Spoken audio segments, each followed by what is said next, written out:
Okay. Well, just numbers, and just information of what, where, stuff like that. The best guesstimate that, at least they know to make the decision, do we want to, commit X amount of Right. dollars, stuff. Well, like the bridge investment program, I'll open this up just to make sure. But the minimum on that was 3.125 million. Obviously, that'd be a heck of a load on York County, but if you take several counties and each one put in 2 or 3 or 4 projects, then we could meet the minimum on the thing, which would make it more attractive to get the money. And if we would still just have to pay for what York County's is, and it would still be reimbursed after we had paid for it, is what it would come down to. So you're gonna have to have the money up front. If will to pay for it is just gonna be reimbursed at 80% if you get the grants. So, no guarantee either way.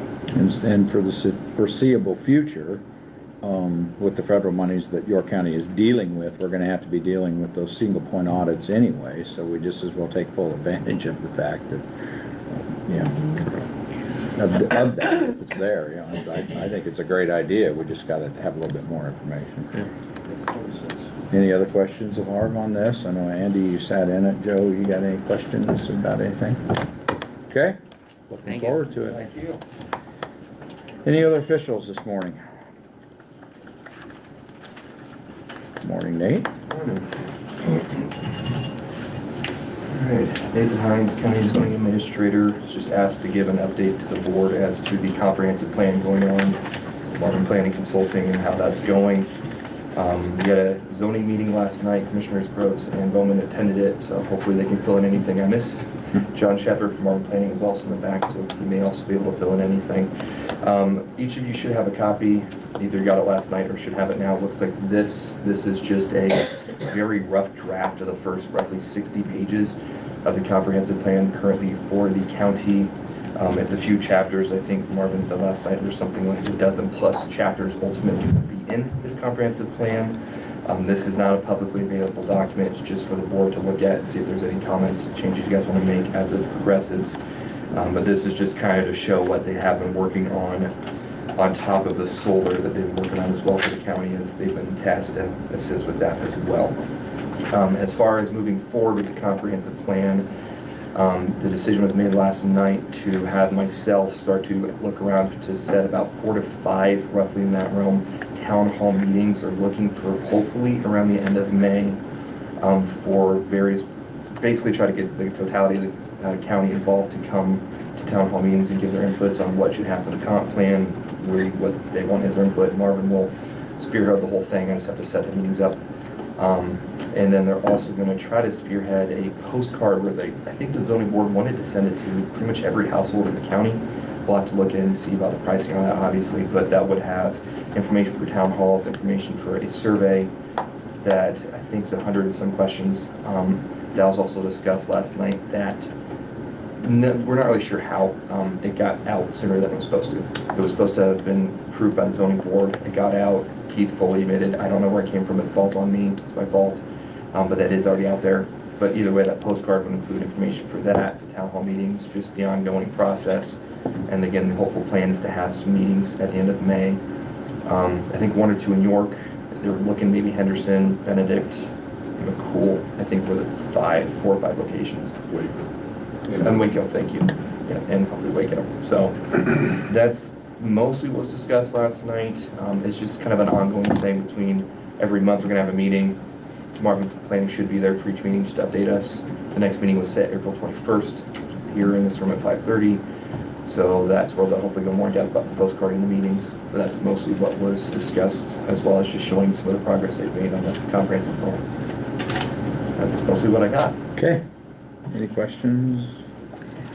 I think that you covered everything that was there. One thing that Andy and I talked about, and we can take this discussion offline, but just was whether or not, when we first started it, the steering committee we decided would be the full board of both. Right. So I don't know, I don't know that we necessarily need to have our board involved in every one of those discussions, but we just thought that maybe randomly it wouldn't hurt to have our board included in some of those update meetings. And so that was just all that I was going to throw in front of us to kind of start thinking about. We just gotta make sure that if that's the case, we do the advertising. Correct. That if it's the full board. Correct. One other thing too, I did send all of you guys yesterday Marvin's direct email, Keith Marvin's. There's some discussion about maybe having more direct conversation with the board, so it isn't just through me. So obviously if there's a miscommunication between me and Keith, and that gets sent to the whole board, so maybe to help just make sure there's no miscommunication. He basically said he's open to having boards talk to directly too. So if you guys should hopefully have the information now. Okay, Okay, thanks. thanks, Nate. Any other officials this morning? We'll move on to the public comment. At this time, the public may come forward and give a comment if they so choose for a couple minutes. Morning. Morning.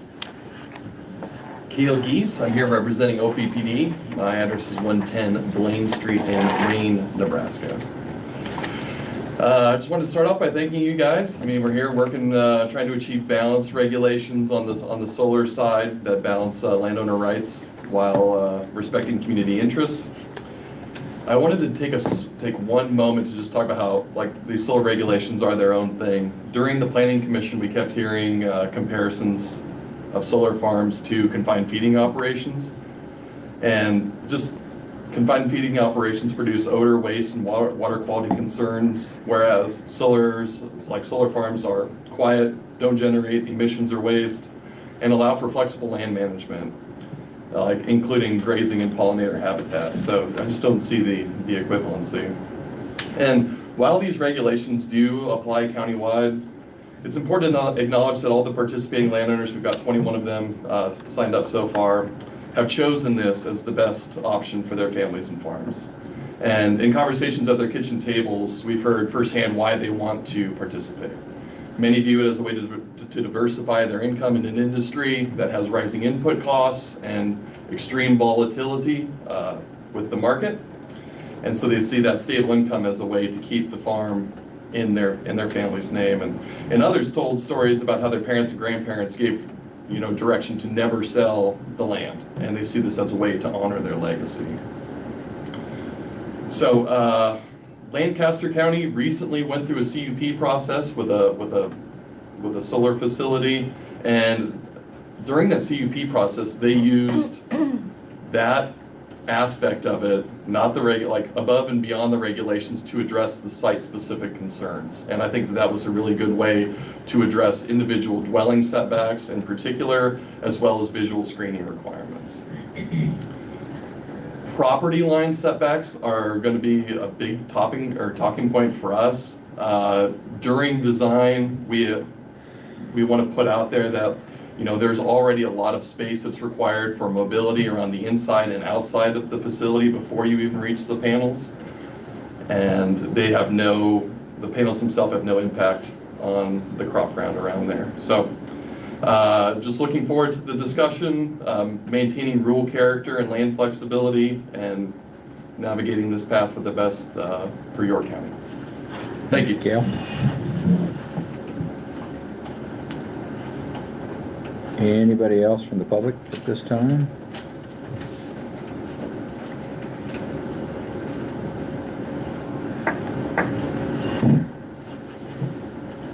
Morning, Willard.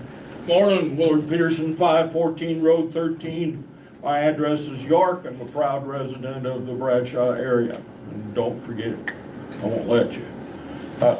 Anyway, first of all, I don't know if some of you have seen in the paper, we had a groundbreaking yesterday for a mini housing project for the city of Bradshaw. 7 houses ain't many. It's huge. And so that's extremely exciting.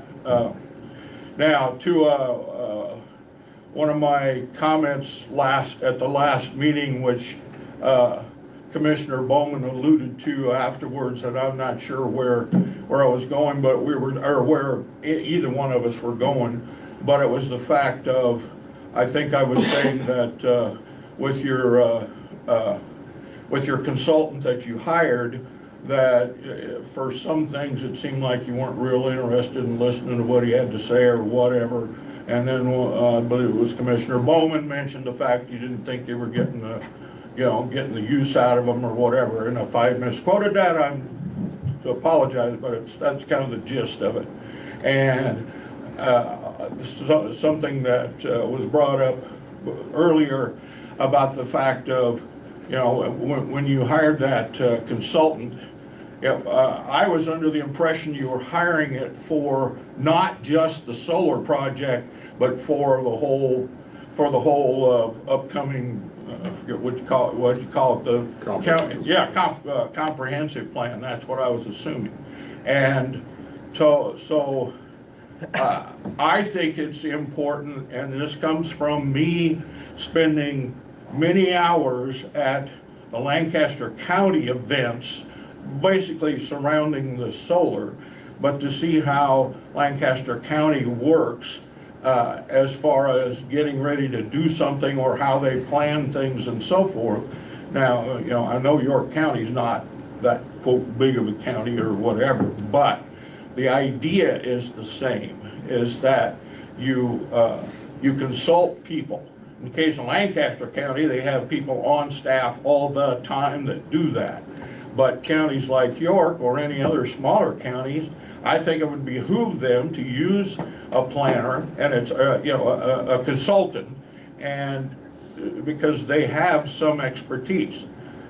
Is everybody going to agree with all their expertise? No. Find somebody that you would agree with. It won't happen. So anyway, I think that's important. I think too much time we end up thinking about the solar and nothing else. Well, there's a whole lot of other that's not nothing, but it is something. And the other thing is, when you mentioned the fact again of the people working with that comprehensive plan were going to be you guys' whole board and somebody else's whole board. I mentioned before, there should be some peons on there, like me. Not me specifically necessarily, I'm just saying people that don't have a title, don't have something else. Shut up. Anyway, there should be some people on there that are just people. A title and all that, that's fine. But anyway, so I guess I would ask you for the whole comprehensive plan thing, that there be some, I'm just gonna say it, real people on it. Not that you guys aren't real people, but that's debatable, I don't know, whatever. Thank you very much for your support. Thanks, Willard.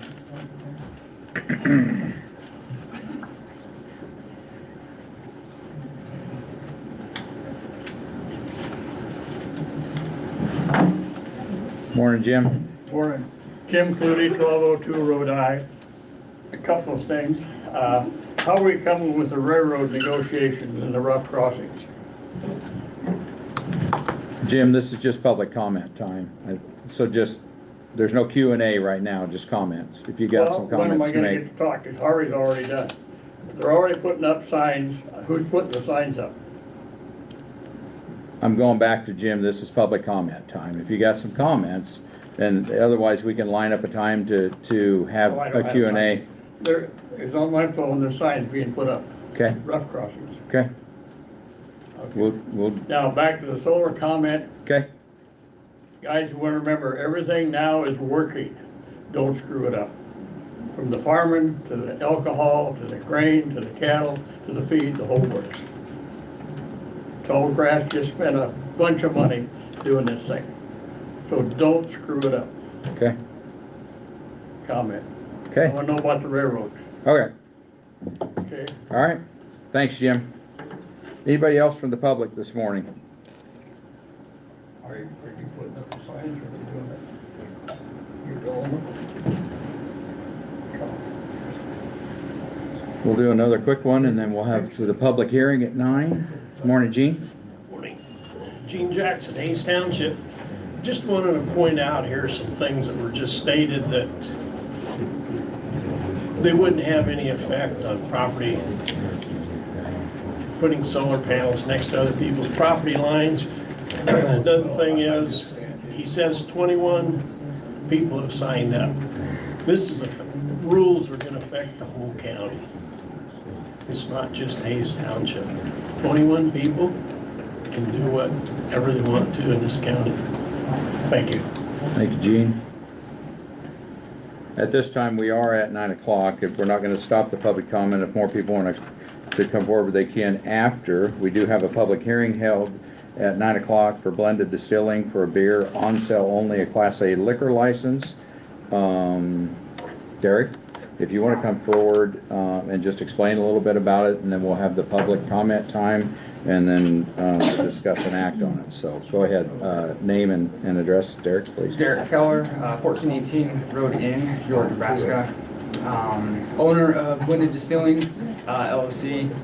I say trying to add beer on sale. My main goal is to be able to get probably about 4 or so local beers rotating throughout the tasting room, just so there's a secondary option other than just straight liquor and mixed drinks of my products. So that's the majority.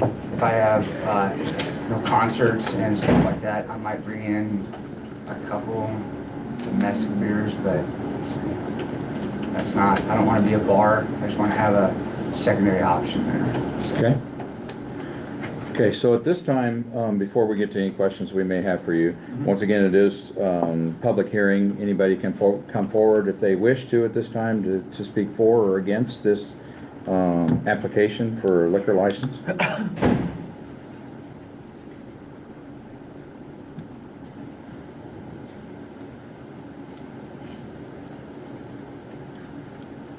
Seeing nobody in the room get up, we'll close the public hearing. Gentlemen, do you have any questions of Derek currently? How long have you been in business out there? Coming up on 2 years. 2 years, okay. Any issues whatsoever? I've not had any issues so far. Like I say, with it being a tasting room, it's definitely a lot calmer, and trying to get in, I say, some local entertainment just to give something else in the York area, but I don't see that being huge or causing any issues. Okay. So far so good then? So far, so good. You would say? All right. And I haven't heard anything personally, so in our close proximity to the sheriff's department means we would have heard something if there was something going on out there. So basically, gentlemen, we have discussed an act on blended distilling Class A beer on sale only, Class A liquor license. It takes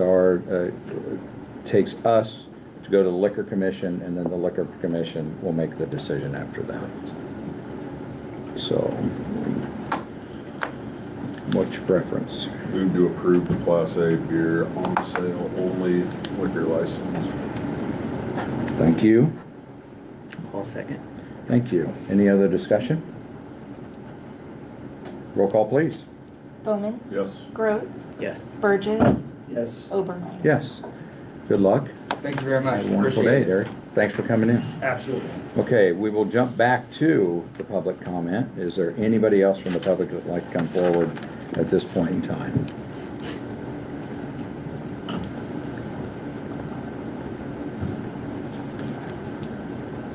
Okay, we will move on down our agenda. Next up, like I say, we do have the executive session. We will leave for the end of the meeting. Review and approve payroll and vendor claims. Anybody have any questions regarding any of them? The one we discussed, Hebner, Right. you got that? You Yeah, took care of that? Okay. that was a repair, under miscellaneous, the check from NERMA gets written to the county, so Yep. it doesn't get written to, the sheriff's department, so that's kind of a flow-through And amount there. Did we talk about that Yes. earlier? Okay, Yes, and we this is did. just We got now the coming check through? back, I believe in January. Okay. Yeah, okay, great. And then we see our camera, We did, yes. The have bill a for our bill camera. for New the- camera The bill system. for the camera came in. and that the glitches appear to be, We figured out what was Out, going on. so it's working? It's working. We haven't had any lag time issues on that. Perfect. Since it was a resolution display issue. Okay. Any other questions? Move to approve payroll and vendor claims. Thank you. I'll second that. Thank you. Any other discussion? Roll call, please. Rhodes, Yes. Burgess, Yes. Bowman, Yes. Obermeyer. Yes. No funding transfers today. Next up, discuss and act on adopted resolution for the 2025 911 surcharge. This is something that we typically do around the first of the year. We missed it, and this sets that surcharge that everybody pays on their cell. Our landline still comes in throughout Right. whatever company there is left doing that, but this is one that we've been doing it annually, usually the first meeting of January, and we missed it. So we're kind of retro back. It's set actually by the Public Service Commission that we can't go above $1. Yep. And all the counties in Nebraska are that way, but Douglas County, they're actually limited at 50 cents. So they're a little bit, and there's been efforts to try to get that to increase, but that just hasn't happened as of yet. So we need to adopt that by resolution, starting back for the whole year of 2025. And we're currently at $1. We're right? still there. Yep, we've always been. As long as it's been available, we've been there. Yep. I would make a motion that we adopt a resolution setting the 911 surcharge at $1 for the year of 2025. Thank you, Daniel. Second. Thank you, Andy. Any other discussion? Roll call, please. Rhodes, Yes. Bowman, Yes. Burgess, Yes. Obermeyer. Yes. Next up, we need to hear comments from Crime Stoppers. Mr. Hefner, Bill is in the audience, so I believe he had some handouts that he brought up here right away. So, Bill, if you'd just introduce yourself and address for the record, and take it away after that. Good morning, I'm William R. Hefner, President of York County Crime Stoppers. A little bit of meaning for my madness of why I'm coming out to organizations, government, city governments and like that, is a few months ago, going out for dinner with some friends, I was asked, what are you doing now that you're almost retired? And I says, well, I joined Crime Stoppers, and now I'm the president. What do they do? And it really bothered me just a little bit. So the next Crime Stoppers meetings we had, I asked most of our members, and there are old members, have you heard this before? And everybody has heard that what do Crime Stoppers do? Now, most of us live in York County all our life. We've heard the word Crime Stoppers. What is it? How do we remain anonymous? So this is why I am at meetings such as yours, to kind of explain the process of Crime Stoppers. We're over 40 years old today, and as of today, we have returned back almost $115,000 worth of stolen property to the victims that were stolen from. Now, I say we have returned back, no, we haven't. We feel that the rewards that we hand out have facilitated the law enforcement officers in returning these products. So that's why I say we have returned. A little bit to the procedures of what happens in Crime Stoppers. Two ways Crime Stoppers can be involved in a case. One is an individual calls in with information on a crime that is convicted, or a crime that has been performed, or the sheriff or the police office or the police department from Henderson come report to Crime Stoppers of a crime that has happened. And then at that time, they request some type of reward be put out for this crime, to hope to get information so they can get a conviction on this. The other way is the police department, the sheriff's department comes directly to us and say, we have this major crime that happened. We would like some assistance in catching the individuals that did this. So, wherever it comes to us, the Crime Stoppers listens to the reports, listens to the advice from the officers, and then we vote on, yes, we are going to put out up to a $500, up to $100, depending on how serious the crime is how serious the reward should be.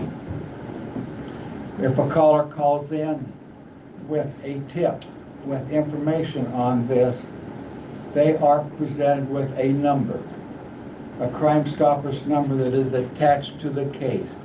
This number they are advised to write down and keep. Call in occasionally to get information on this case, but remember to keep this number. As time goes on, possibly the persons are convicted of this crime. The law enforcement agencies come back to us and say, okay, we have a conviction. Now, are we going to put out some money for this reward? How much would you like to put out? Well, we've got 2 or 3 people that have called in with information. So we have posted a reward up to $500. We would like to see $100 for this person, $150 for that person, and so forth. And it's voted on again by the Crime Stoppers. Then what happens? The money is deposited into a bank in Aurora, Nebraska. The people that have committed it, that have gave us the tip, gave us the information, take their Crime Stoppers number to that bank and pull out the cash, and that's how we don't know who who gave us the information. The police department isn't sure who gave us the information. It's completely anonymous. Go over there, get their money, they leave, they're happy. 3 people out of the 4 are happy. They're happy they received the money. The police departments, the sheriff's departments are happy because they've got a conviction. Crime Stoppers are happy because, yes, we may have helped. The person that was convicted is not happy. So anyway, that's kind of the procedures in which Crime Stoppers works. Now, Crime Stoppers the members of Crime Stoppers are completely volunteer. There are no paid members to Crime Stoppers.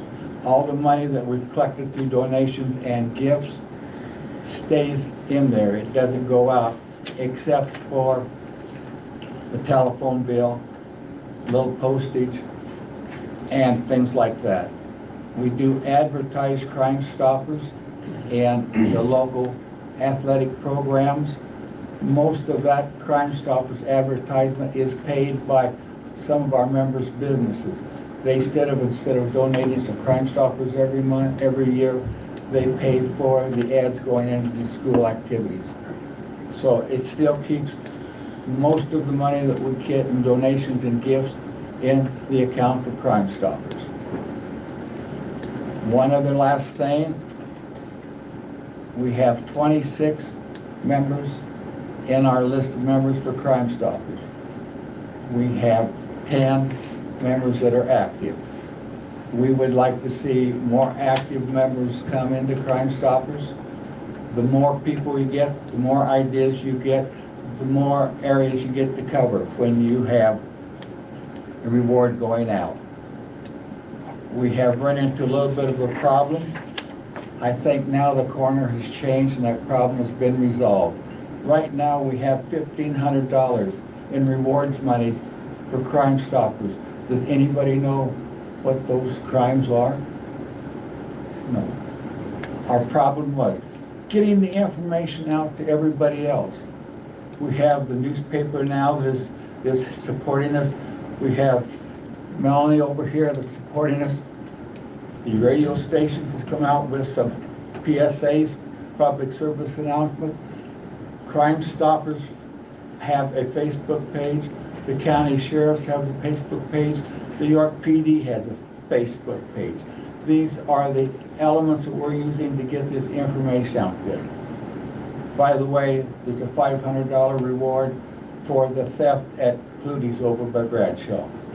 There's a up to $500 reward for the pivot wire that's been stolen last year. Also, there's up to a $500 reward for the house that was broke into and all the construction tools that were taken out of a trailer. Those, we need to get this information out. By having more members, we're going to able to get that information out quicker and faster, and hopefully we will get a conviction of the people that have done these crimes. One other thing, a lot of times, the police department, the sheriff's department doesn't have 2 months to us vote on this reward. If anybody has the reward they want us to hand out, give me personally a call. I will summon our members by phone. We do have that in our Constitution. I can summon the members by phone. Within 24 hours, that law office does have our permission to put out up to X amount of dollars for a reward. Any other questions? So you're on your sheet here, all donations, so you're not funded by like United Way or anything like No, that? we These are not. just individual All we're funded donations? By donations from private individuals, from government, city government, county governments, and businesses' finances, yes. So if anybody wants to make a donation, the best would be to call your number that's on this sheet If you here. want to make a donation, 3 numbers to remember. If you want to report any information on a crime, 362-2999. If you want to make a donation, send it to P.O. Box 184, York, Nebraska 68467. My number's there only if you want to become a member. Gotcha. Then Okay. I will hand that over to the investigation committee. Of course, we're a little bit picky on who we get for members. We don't want convicted felons and so forth to be members. But that's what my number's there for. Call that number. If you have any other questions, call that number. Don't call Crime Stoppers number. Just call my number and I will get those questions answered for you. Well, you get a little free press today, and I'm guessing on our Facebook page, we could get this information out on our There Facebook is- page also. Flyers over there Perfect. on the table if anybody'd like to pick one up with the phone numbers on. Any other questions, gentlemen? Thanks for coming Yeah. forward. Thank you Thanks. very much. Have a good day. Next up, we'll hear from Deb Robertson from Kilgore Memorial Library. And I believe Deb handed some stuff out, Bree also.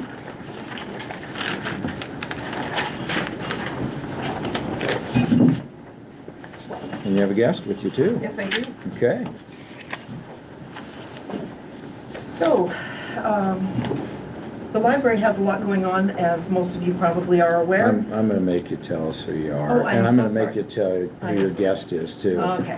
My name is Deb Robertson. I'm the director of Kilgore Memorial Library at 520 North Nebraska here in York. Thank you, Deb. You're welcome.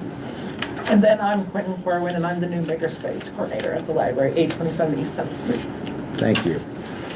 Okay, so the library has a lot going on, and we're here to share. Next week is going to be a big week at the library. We have a focus group day. This flyer that I gave you all talks about that.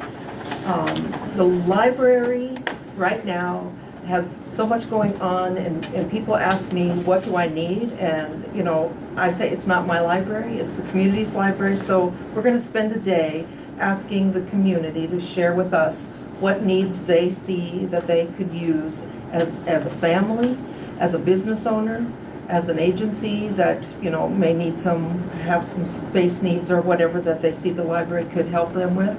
And so we're going to spend a day with Nicole from NPPD is coming in to be our facilitator. We have 3 times during the day that we're going to run these sessions so that people could come during their workday if that's part of their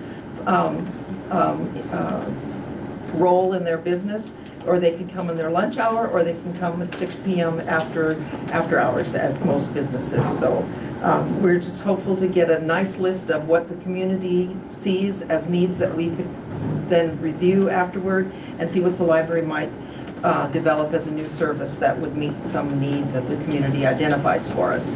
So that's what next Tuesday is about. And then another project that we've had going for almost the entire time that I've been the library director. Different people at different times have said something to me about, have I heard of a makerspace? Because another library that they have visited, or they've moved to York and used another library before, have had a makerspace. And yes, I've heard of a makerspace, but I never saw that we had space in our space for a makerspace. And, but then a year ago, the American Library Association had a grant available, so I put in that we would establish a makerspace, and I was funded.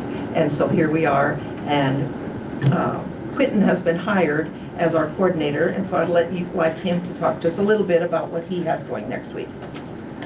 Yeah, so we've been working on creating a makerspace since the beginning of January, and we are ready to have our first couple of open house events coming up. Just as a reminder, this is not a public grand opening. This is just for like our disability agencies across the county, and if you guys are interested to come, that would be awesome. And so our open house events will be held next week on Monday, March 24th at 2:30 till 4. And then again on Wednesday, March 26th from 5 to 7. And then Thursday, March 27th from 11:30 to 1 o'clock. And if you'd like more information, or if you'd like to come, please contact Create at cityofyork.ne.gov, or the phone number that is the direct office line to Deb's office. Do you have any questions for us? So when you said you didn't know if you had enough space for it, where did it end up being then? Right now, it's in my office, and we're going to cart it across the hall into the meeting room spaces when Quentin is available to Okay. help people. We have looked at spaces in the auditorium, and we have looked in the library. I just struggle with putting Quentin alone over in the auditorium. It's a big space in the lower level of the, we have vision there, but I think we need to grow. I think we need to start small. And so I have carved out a space in the library that Quentin doesn't even know about yet, because I just did it this weekend. It finally dawned on me to, get some shelving units that have backs, tall backs, and kind of make a space in the library. And it's going to be in a place where we have a collection of paperbacks that have not been seeing the circulation that they'd had before. So we're just going to rearrange and make it work. Okay. So, yeah, we've got a plan, so. Any questions for Deb or Quentin this morning? Yep. Looks like you're doing good work, so All right. thanks. Thank you. Be interesting you. to see one of these open houses. So is like the 2:30 to 4, is it that a come and go type deal? Or is Yes, that? yes. Okay. It's just to meet the needs of the grant. We were to work with the disabled community and see what we could offer them. And so we've been working with the Pace and Mosaic and the Art Garden here in town. And so the leaders of those groups know that we have this grant and that we're working on that. And so next week is when they're going to bring their clients.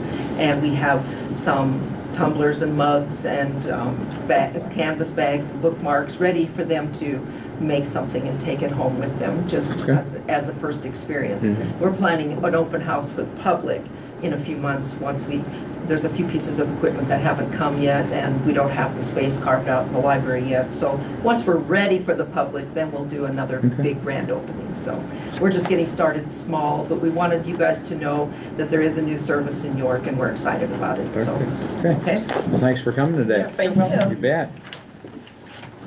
And I'll put my little handout about next week over on the table for anyone that didn't get one earlier. Okay, next up, we'll discuss an act on reappointment of Dan Audie to the Aging Services Board. Lori, I believe you're coming forward for a period of 2 years from April 1, 2025 to March 31st, 2027.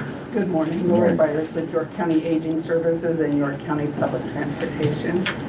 Yes, we are wanting to have Dan reappointed. He's been a valuable member of our board, and so we'd like to get him reappointed for another term.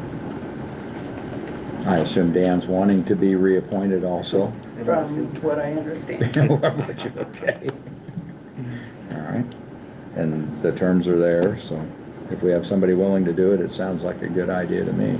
How long is he, there's no limit to the serving on that No. board? Do you know how long Dan's been on it? This would be the second term. Second term, okay. I would make a motion that we reappoint Dan, how do you say his last name? Audie? Audie, okay, very good. To Aging Services Board, 2 years, April 1, 2025 through March 31, 2027. I'll second. Thank you, gentlemen. Any other discussion? Roll call, please, Mary. Rhodes, Yes. Burgess, Yes. Bowman, Yes. Obermeyer. Yes. And I would discuss just an make- act on adopting a resolution to apply for public transit funding. Yes. Do you have something else to Oh, add I to was just Dan's? gonna say, we do have some vacancies on Okay, our board. go ahead. If we have anybody from Benedict, Gresham, Waco, Henderson, oh no, we do have someone from Henderson. Those are still vacant positions on our board, and those board members would represent those communities and the needs of those communities. So we would invite anyone from those areas to let us know if they'd be willing to serve on our board, so they could appropriately let us know their community's needs. Do we reach out to the clerks of those villages, We do, I when we go out, assume? we try to make annual visits to each of those boards. We usually do that in the summer to the fall time. Okay. But just thought I'd plug that in. There, you bet. That's good. Was that Yeah, everything on yeah, that? sorry. Sorry, Yeah, I cut you that's off it. there before. Next up, then, we will act on adopting this resolution for public transit funding. Do you want to explain that a little bit? then? Yes, we, every 2 years, we do an application with NDOT to get what's called 5311 funds, which is public transportation funding.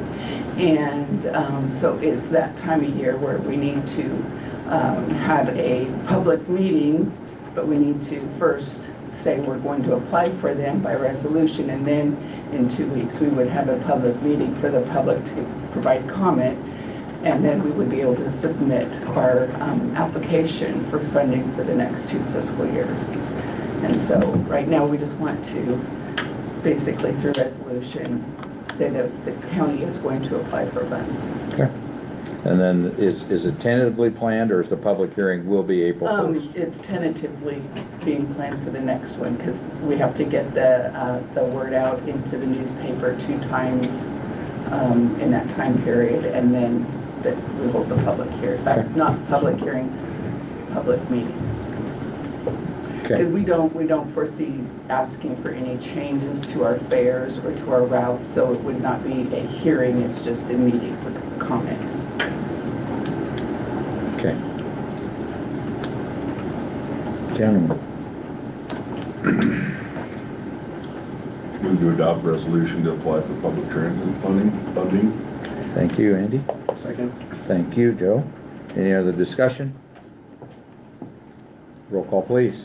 Bowman, Yes. Burgess. Yes. Rhodes, Yes. Obermeyer. Yes. Thank you very much. All right, Lori, now you'll be working with I will Mary. work with Mary to get that onto the next board agenda, and I'll work with the newspaper to get it posted in there for the Okay, hearing. thank you.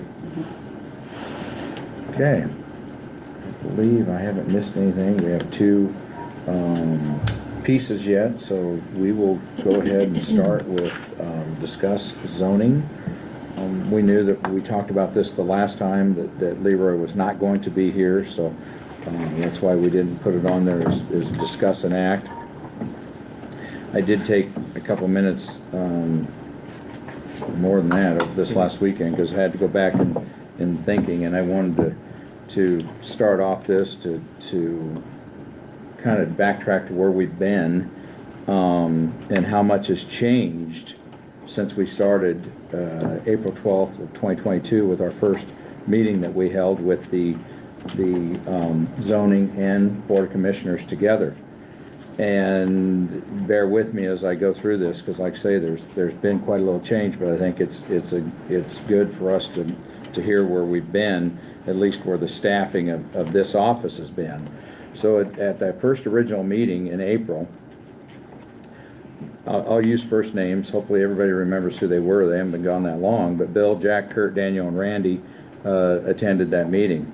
And then January of 23, 2023, so just 8 short months later, the board composed of Jack, Daniel, Stan, and Randy. Kurt became the York County assessor at that time and left a vacancy in the seat. February of 2023, Jack, Daniel, Stan, Woody, and Randy, because Bill had dropped off and Stan came on, and then Woody replaced Kurt as District 2 representative. So that's 1 year already, and you can see the name changes.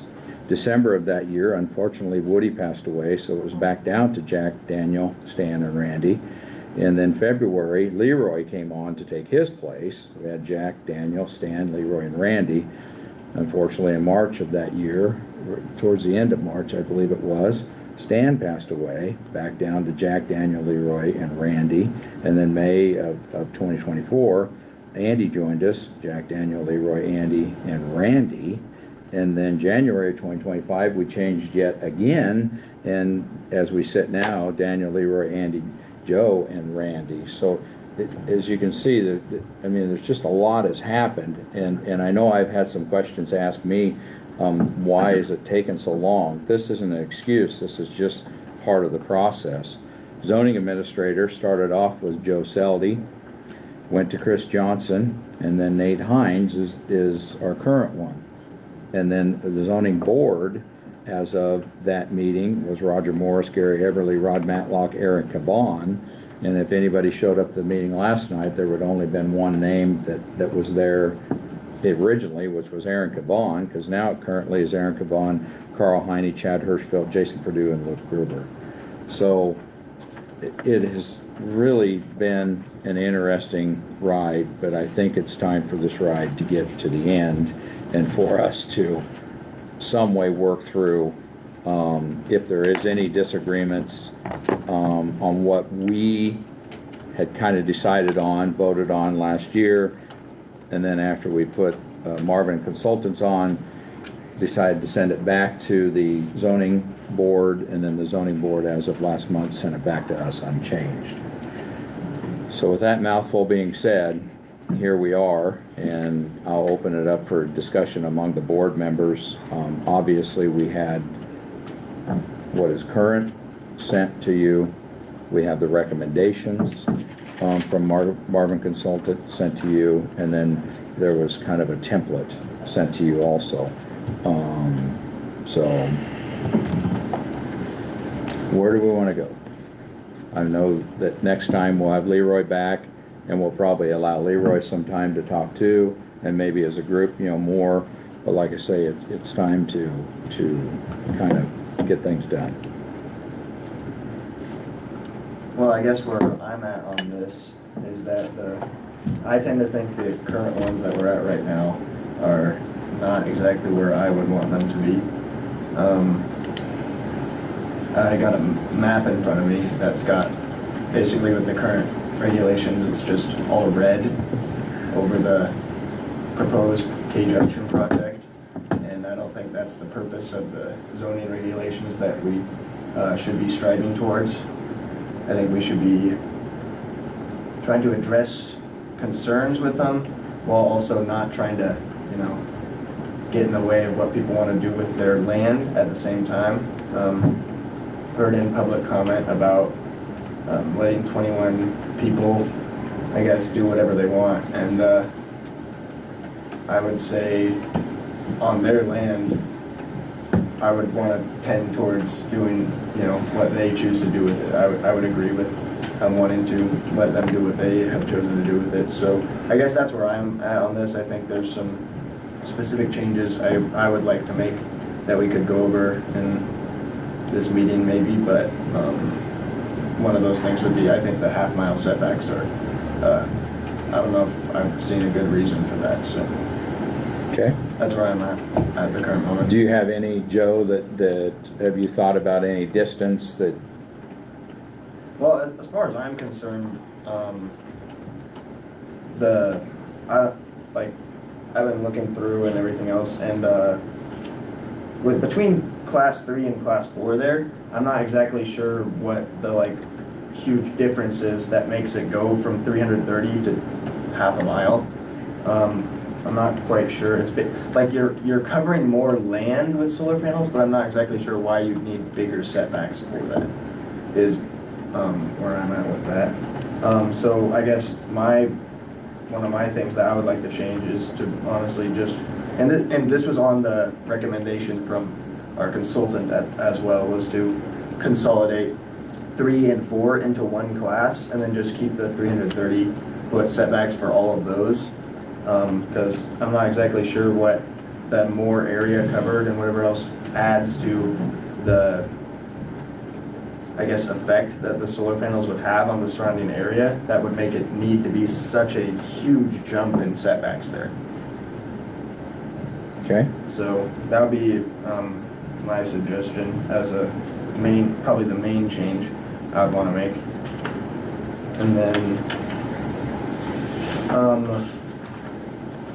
I was looking at the class 1, the small ones, and I mean, we heard earlier, whatever else. I need to look into this more as well, but the conditional use permit of like using that for more of the project-specific things rather than having like a blanket for like, for example, this, I think it says 108 feet for the front yard setbacks for the class 1.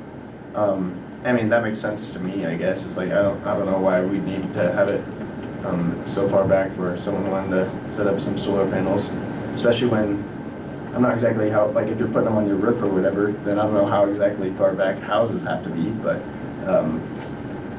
anyway, that's kind of what I'm thinking for that. That'd be a change I would like to make, probably. Just maybe look at that again, and then, and obviously, I would look more at the conditional use permit and what the advantages are of doing it. Way we heard there, moving more of the specific stuff to the specific projects rather than just the blanket on this thing. But I'm not exactly sure what all the advantages for that are, so I wouldn't make a suggestion on that yet. And then, I guess mainly just, there seems to be, on some of these setbacks, they seem a little arbitrary to me. I can understand, I mean, to be honest, 330 feet is kind of far, but I understand there are concerns that we need to address with solar and whatever else, and you know, people want setbacks or whatever, so but I just don't see a good reason why it would need to be a half mile on those other ones, or even 660 feet for the non-participating property. So those are my main things, is probably look again at that other one. And I think this is all suggestions that were made in our consultant's report there, so combine class 3, class 4, that sort of thing would be my suggestion. So. okay. And I don't know if we would have to, would we have to send that back to the zoning board? I'm not exactly. Like, No, I don't. Obviously, we want to get legal advice. Yes. My personal opinion, I didn't sit in on last night's meeting, but I did sit in on the meeting that we were at, and the words that I heard the zoning board say were, give it to them. If they want to change it, they can. So I don't know that we would necessarily have to. Now, I would say that we had a public hearing, Joe. Yes. And we had a public hearing on what was being proposed. So if we change what's being proposed, then I think it'd be our due diligence to go back and have a public hearing again and allow people to comment prior to us making that decision. So if we decided not to change anything, then we'd already had it, so we don't need it, so. Yeah. Okay. I just don't think that we're in a exactly good spot at the current moment. We've got some stuff that does not, I don't see good reasoning for it, so. Okay. Any other comments? I'll go next. My issue with trying to even act on this in any time in the near future is we hired a consultant to go through our comp plan. For one reason or not, that process seems to be getting extremely drug out, which is somewhat frustrating to me. However, we are in that process. Right now, a survey, we're in the middle of a survey that no one was aware of until Monday. So we started down this road of utilizing a consultant. Why would we all of a sudden jump into making a decision now? I think that's opening us up to whatever decision we make is opening ourselves up to huge litigation in the future. We spent the money to go down the road to find out what the communities, what our constituents really want in the zoning plan, in the comprehensive plan, and not just solar regs. So voting on new regulations in the middle of that to me seems silly. I do realize the timeline's been extremely drawn out. However, we made the decision with the consultant. I think we need to see that through before we take any more next steps. And when we did meet with the consultant, the conversation was had about whether we would wait for it at the end or if we could implement, and they said they would work with us whichever way we wanted. We did not have to go to the completion of the comp plan to take care of this. And so, I mean, we can do, I guess, whatever the board decides to do. But that they were aware when they came on board that we may want to do the zoning completely, get it out of the way, I would say, first. But yeah, it's whatever the board decides to do in that respect. Any comments on, you prefer then to not do any type of changing to any of this, I believe with the information that we're going to get through the surveys, through the town hall meetings, that's what I want. I mean, Okay. Right now, I've looked at regulations from our consultant, I've looked at regulations proposed by this board, looked at the zoning boards that are the same after they spent, say, numerous years on. Right now, if you had to put my feet to the fire, I'm going to follow the zoning board's recommendations all the way through. So, I guess that's what I'm at with it. Okay. To that point, the regulations as they stand right now have gone through 2 public hearings. Well, a public hearing, and then we made some changes and did another public hearing. Then this board, in effect, I don't know if we necessarily could say that we approved them, but we had a recommendation, I guess you'd say, back to the Planning and Zoning Board. They reviewed them and did not make any changes and sent them back. So in my mind, that is them agreeing or approving them in a sense, giving a recommendation to us to continue forward with those. So to Andy's point, if we were to have a vote today, my vote would probably be to approve them as they sit based on the approvals and the public hearings that have gone, this document as it stands today has gone through. To reading the recommendations, a number of times it's stated that any zoning regulations must meet and or comply with the current comp plan. So anything that we do, anything that we would approve prior to adopting a new comp plan would have to meet the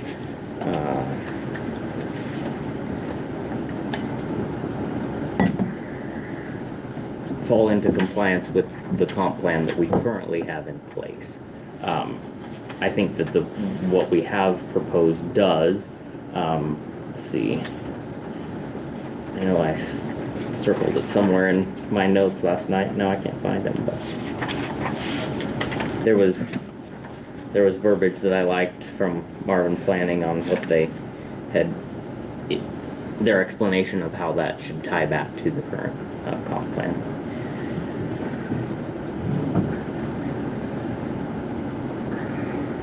As far as, I mean, there are recommendations that maybe we should consider. There are some pieces that might be a little, there was some thoughts on pieces that we had proposed in there that could end up being overly burdensome. Some of that might warrant some re-looking at, just from a management standpoint going forward to some of the requirements as to whether or not there is a violation going forward, etc.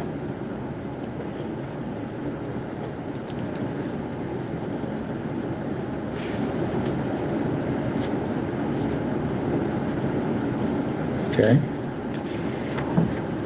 I know, we were sitting back wondering, there's been some litigation in Nebraska regarding renewable energy zoning regulations. There was a decision, I believe, that was rendered late last week. Initial review sounds like the court sided pretty heavily with the county. I'm no lawyer, and I also haven't read the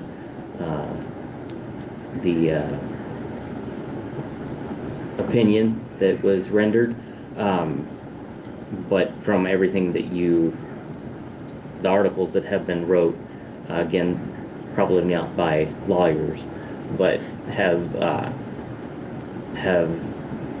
painted it that the opinion was fairly heavily cited for the county. I know Nate is currently going through that, so I'm sure that he will give us his opinion when he's had time to read and digest that opinion as far as how that would affect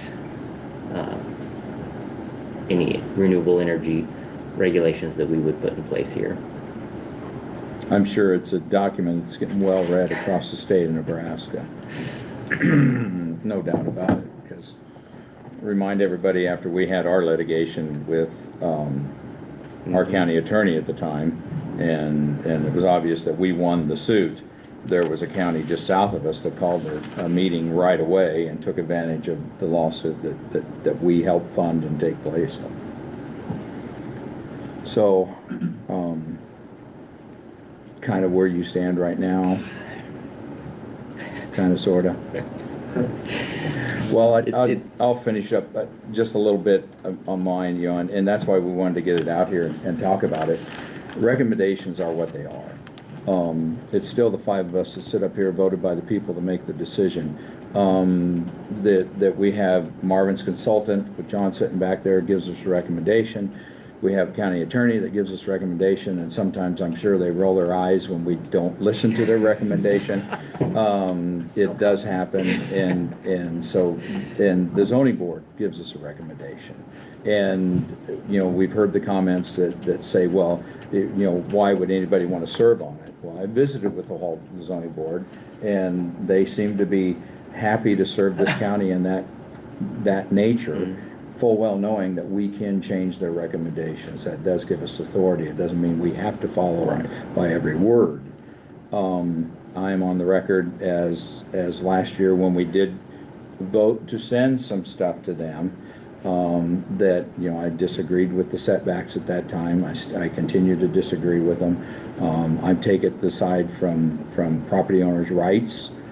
All property owners have rights, and I did set in at that time on the 680 or 660, I think the number was, as setbacks. I think through the conversation, there's been some good conversation about batteries. We really don't know about batteries yet. We don't know what to expect on that. That's where the conditional use, in my mind, the conditional use permit will take care of some of that, because it still has to go through that conditional use process.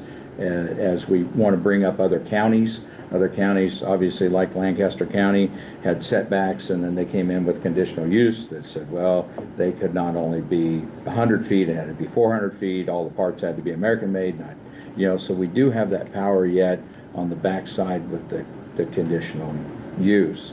I do think that Marvin Consultants brought up some things we do need to look at, possibly too cumbersome of 4 scales. The noise is another one. Do we really want to attack noise on one level and not on all levels throughout the county as we talk about it as a complete package for that? So those are some things that going forward that I'll continue to want to talk about and discuss. Does this mean that on April 1st, we're going to make a decision? No, but I do think it is something like I stated before. Marvin knew going in that we may want to get these zoning regs done first, and they were fine with it, working with us through that to get these out here. There are some counties that have waited for this decision, but there's not any counties, well, Knox had it. How many have had a project that's been waiting on us too? And it's there. It's a real thing. It is part of what's in front of us that, we have been doing this for 3 years, and I just think it's time that we work at getting it finished, not try to put it off another year or a year and a half. Not to say that the comp plan is going to take that long to finish, but I just think that we really need to get working at it. Back to the original thing here, all the different members, I'm guessing if we took a vote each time that there was different members, it's a good possibility it'd have been different votes every time. Just depending on maybe one swing or two swing, who knows where we sit, but this is what's in front of this board right now. So I just think going forward that we get Leroy involved in the conversation when he gets back, and we try to make some strides forward. Sure. Right. We do have a representative from Marvin here. Since we do have that representation, I don't know what all he would be prepared to give us thoughts on, but it might. Absolutely. John, Or do you want to if come he forward and visit a little bit, and if the board has some- any questions of you?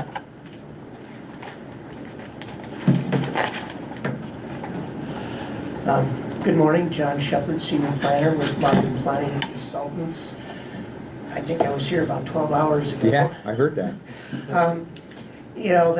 That we have been working on this, and thank you, Mr. Chairman, for that, review. It's been somewhat of a long, strange road, but you've taken the time to make sure you get it right rather than simply being reactive one way or the other. And I appreciate the opportunity to answer any questions. Commissioner Burgess, welcome to the commission here. I'm fairly new to Nebraska myself. I grew up in Fargo. I've worked across the northern Great Plains and Rocky Mountains. And it got too expensive out west. So Keith Marvin recruited me to Nebraska, partly because of property rights. We're not pro or against renewable energy. We are pro keeping you out of court. But that ball shifts and changes. So you have a variety of discretion, and we're happy to work with you to get something that's practical, but also meets the needs of property owners and the neighbors that are going to live with this. We gave you our recommendations. I went through and did that like a staff report last year, and I believe our recommendations pretty much stay the same. I think at setbacks, we're looking at, it's difficult to find a rational basis for setbacks in excess of any other principal structure. My memo, I noted accessory structures. That's really for the small, the rooftop structures, the phase one. If you're gonna put some panels that are gonna charge your electric car or your battery backup, you might need tomorrow. Those should be pretty easy to do. That those should be a straight permit. There's not a real rational basis if you're just charging for net metering at the house. On the other hand, yeah, there's a lot with these bigger projects, but in terms of setbacks, you're gonna need to have something to defend anything. Why should a solar panel be any farther than a barn? That's tough. Some counties are doing it. Some counties may be able to put that in, but you've got to do what's right for you. We make a recommendation. As you said, Mr. Chairman, you make the decision. happy to help you with that rational basis, and both of the interim and as we work through the comp plan. So, happy to answer any other questions. I know you covered a lot of material here with your concerns. We won't be able to be here at your next meeting because we're going to be in Denver at the National Planning Conference. I've already got 2 renewable energy sessions on my agenda. Okay. Any questions I do this have a morning? question. So one of the things you brought up, setbacks being more than any other structure. Where does it change from a structure to a compound? We don't really versus- define compound in zoning. Okay. That you do look at things where you have individual structures, and then through standards, you can treat things basically as a group. Okay. Same when you go from a farm to a feedlot. Mhm. Though again, I know our Right. solar guys don't like that parallel, but in terms of how you deal with that, Right. that sometimes we group things for ease of use and measurement. Also, you have to decide how detailed you want to be in your standards to treat every individual piece of steel versus Mhm. the corporate whole. Right. It's an administrative burden there. But in general, a structure is a structure, Mhm. something built. Right. You look at how FEMA deals with the definition of development. You move earth, it's development. Mhm. So other than farming, you're moving dirt, that's part of your development. Setbacks are a buffer to reduce, to mitigate impacts on the neighbors. Well, part of that is defining the impact and what is that impact. Nobody wants to live next to these, but we have a tradition of not telling our neighbors what to do. So you've got to balance those interests, and it's tough. It's a tough decision.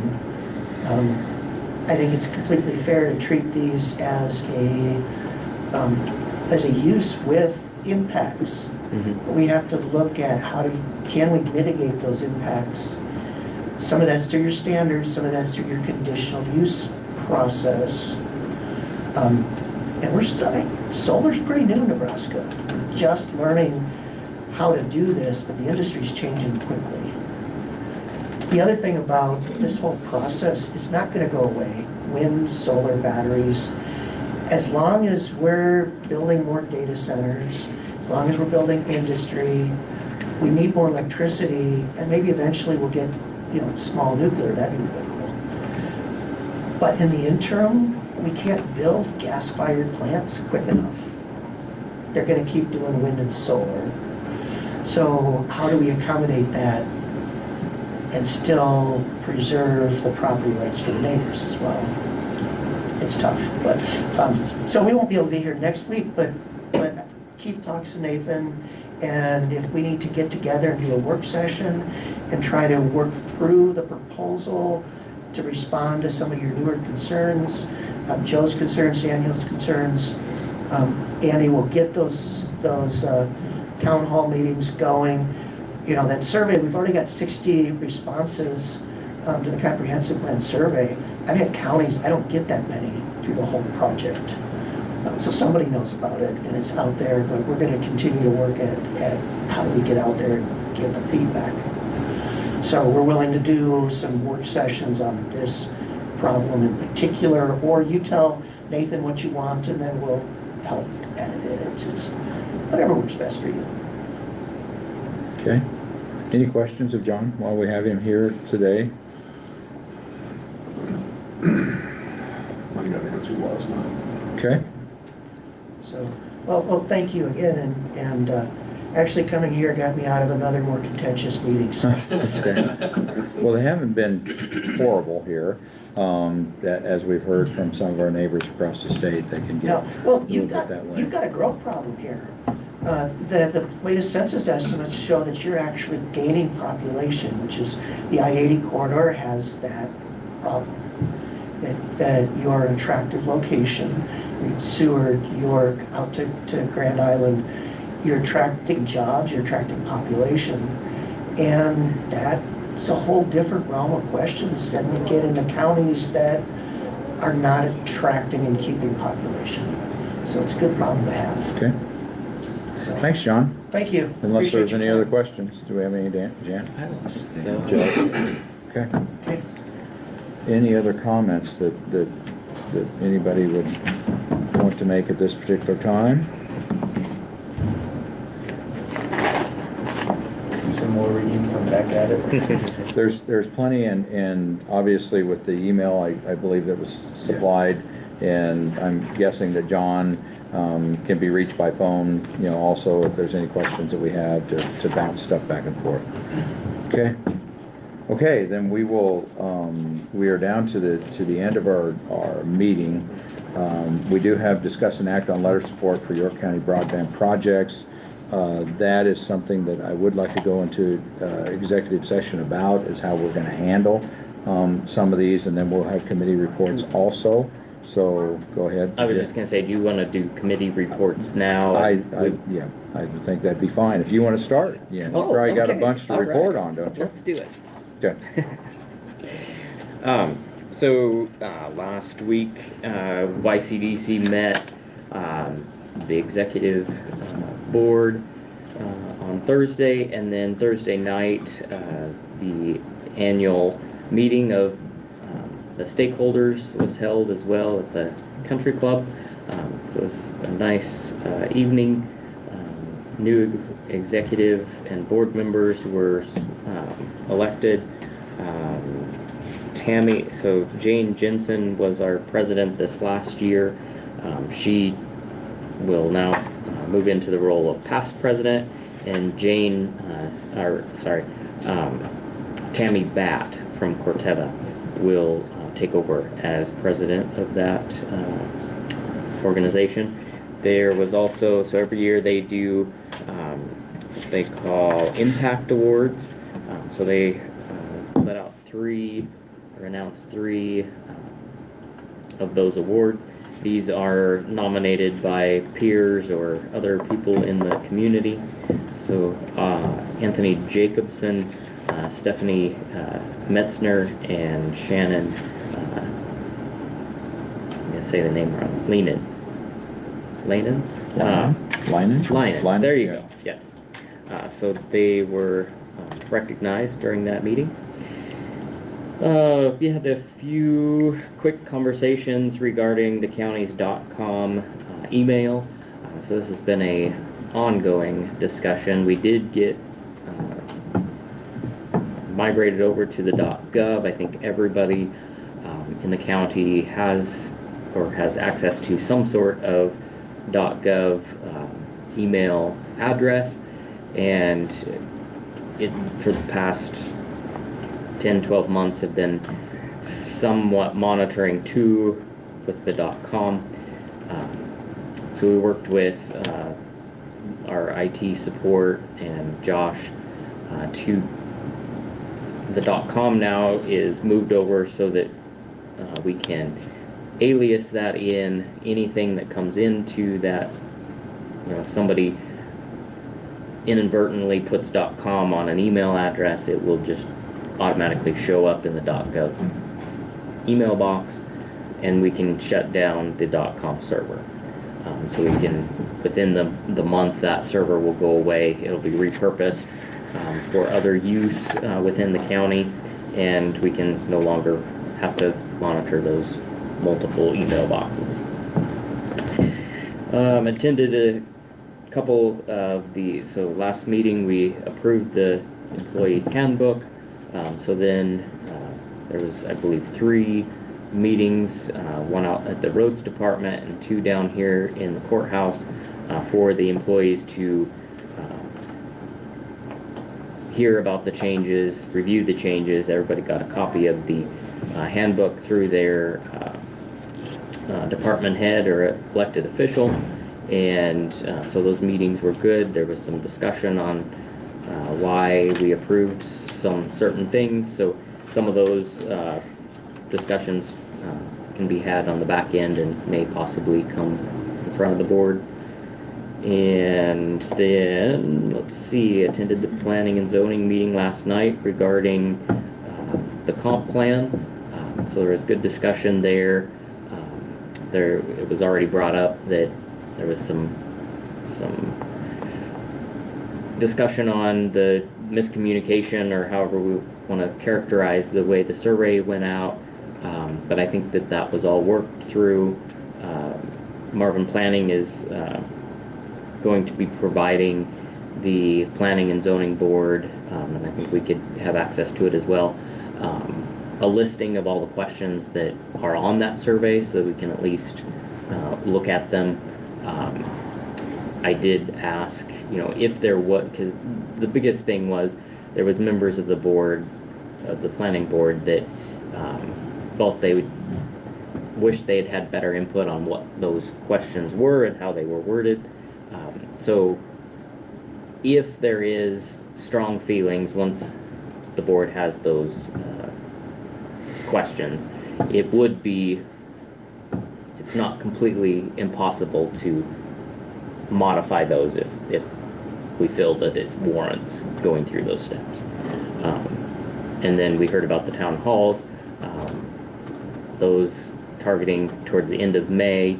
Marvin Planning will also be providing the Planning and Zoning Board with a standard set of questions that they use to facilitate discussion during those town halls, so that if there's anything that they don't want asked, or if they want something added, that they can do that prior to when those town halls are had. They did say last night that they would like some participation from each of the boards, not necessarily a quorum, because there's going to be 5 meetings, so we could probably split up and stagger around, but they would like to have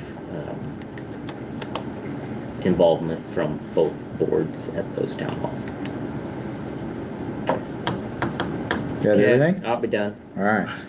Joe? I didn't have any meetings in the last 2 weeks, but head down to Geneva tonight for Blue Valley, and then Thursday be over in Lincoln for Southeast Nebraska Development District. So Okay. that's where I'm at.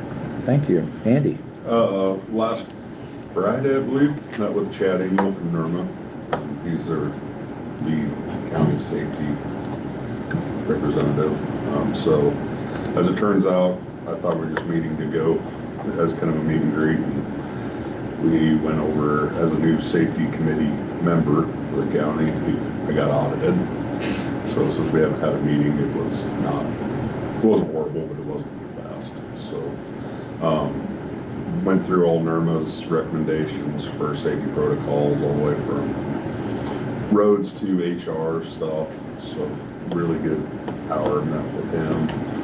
I guess going back to roads, one thing we did talk about this morning, looking at some, I don't want to call it some telematics software for, or hardware and software for the roads department, so they can better utilize their fleet, a little more reporting capabilities, better maintenance capabilities. Identified a company that we would like to utilize. Going to wait for budget time to make a final decision on that. However, in the meantime, I'm going to work with that company to get a product demo started, so we can actually play with it and touch it, feel it, see the true benefits, and not just the benefits they showed us on the screen. It is a company I've used in previous business with 2 different companies, so I'm very familiar with them and what they can bring to the table. So I think it would be a great ad for the county at this point, but going to go through a few more steps before we spend any money going down that path with them. So also attended the zoning meeting last night. Got a lot of questions answered, a few concerns that I've already brought up today that came out of that as well. So that's pretty much all I got to report for today. Okay. I joined Daniel at the YCDC annual meeting last week. And then last week, we also split one of the, we have been, well, both of us went to the roads department, then we split a handbook meetings last week. I think we're pretty much through with our obligation. I don't know, Maddie's got some sweep up to do on it, unless we're called into action there again. We should be good on that. Our visitors, a month ago, when that other storm came, was canceled. Now, I haven't seen anything yet, but I'm pretty sure visitors for tomorrow will be canceled again, and we'll see. I have to see when that's going to be done. Senator Hughes was in our area Friday the 7th. She held a town hall in Henderson in the morning, and then she was out here at Wendy's 9 o'clock, and I was unable to make it, but Leroy attended that for me, and then he did stop down and visit afterwards. It sounds like it was a meet and greet. She was kind of getting people caught up on where the legislature is right now through the so many days of the session. And you know, I don't know that there was anything overly, say, productive about it, but it was good that Leroy was able to step in and do that. And of the legislature, I was down there last Wednesday to testify at LR13CA. LR13CA is a resolution that would put it on the ballot to get rid of the inheritance fund. I know there's like every issue, there's two sides of this fence. Some people want it to go away. You will see the commissioners support it because it's a revenue base that we have had for many years. And we didn't institute it, the state instituted it years and years ago. And so I was down there and supplied some testimony at that one. Us, Hope County, Fillmore County, Lancaster County, and Douglas County were the counties that were asked by NACO to come down. And if anybody would want a copy of my testimony, I have that, and sure we'll get it to you. Budget meetings, to put it on your radar. The state has changed the way we will deal with budgets. We are fortunate at the 1st of May, one of those budget meetings that NACO is going to host is going to be in York. So to put that on your radar, May 7th, I believe, is the date. I'll double check that for sure, but it's first part. There will be budget, and then there will be May 8th. May 8th, okay. And then there will be in June, then we'll have our NACO midterm meetings. Next week, we do have our NACO spring meeting. Get that date right. No, that's this week, the 20th, Thursday already. That is out in Kearney for the spring meeting. That's our central district meeting this week. So for those county officials that are going to be there. And lastly, we all got letters from our assessor, I think, with our valuations. So the phone has calmed down a little bit this week. Last week, the phone was very busy with those, answering questions. And I believe tomorrow is the day that the assessor has to have the numbers certified into the state. So anything that is not rectified by the assessor by that certification, and I think he was going to try to do it today, then that will turn into us, through protest hearings and stuff like that. So it was very active for me. I don't know about the rest of you last week, but very active for me, and was able to talk to a lot of different people about that number that came in the mail. So, Mary, do you have anything that you want to talk about today? We have to go back and amend our decision on payroll. We have two vendor claims. Okay. We have two corrections. Okay, all right. Do you have anything else? No, I do not. Okay, all right. Thank you. Does anybody else have any other committee? Do you? Just clarification, Thursday, May 8th, 9 a.m. to 3:30, Holtless Convention Center. Budget meeting. Budget, perfect. May 8th? May 8th. I was close. You were. Only a day off. That's not too bad for memory. Does anybody have any other committee report they want to add to, thought of? All right.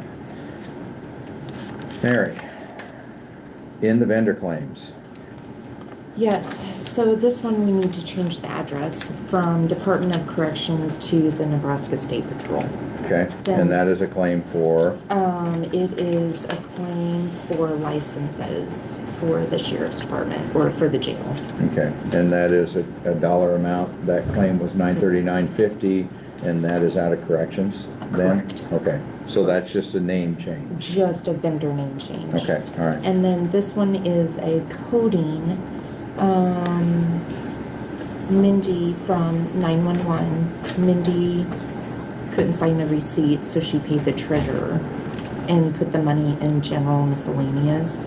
Well, that's where it should have come out of, but she coded it out of her fund, if that makes sense. So And that is- we coded it out of 2910, but it needs to come out of general miscellaneous. And it was for $12.90. It was a credit card charge to Dollar General. So it's gonna be paid to corporate payment systems. Those two we need. So we need to correct the vendor claims by those two corrections. And I think we can do that just by a motion. I would make a motion to amend payroll and vendor claims with the two changes to claims in the amounts of $939.50 and $12.90. Second. Quick to you, Andy. Okay, any other discussion? Roll call, please. Rhodes. Yes. Burgess. Yes. Bowman. Yes. Obermeyer. Yes. Okay, thank you for that, Mary. Thank you. Sorry I passed by No, I that early passed by on. it as well. Okay, so at this time, at 10:16, I would entertain a motion to go into executive session, and it's basically under the premise of contract negotiation. I would ask the county attorney stay in here with us for that executive session. So, second. Any other discussion? Roll call, please. Bowman. Yes. Groves. Yes. Burgess. Yes. And Obermeyer. Yes.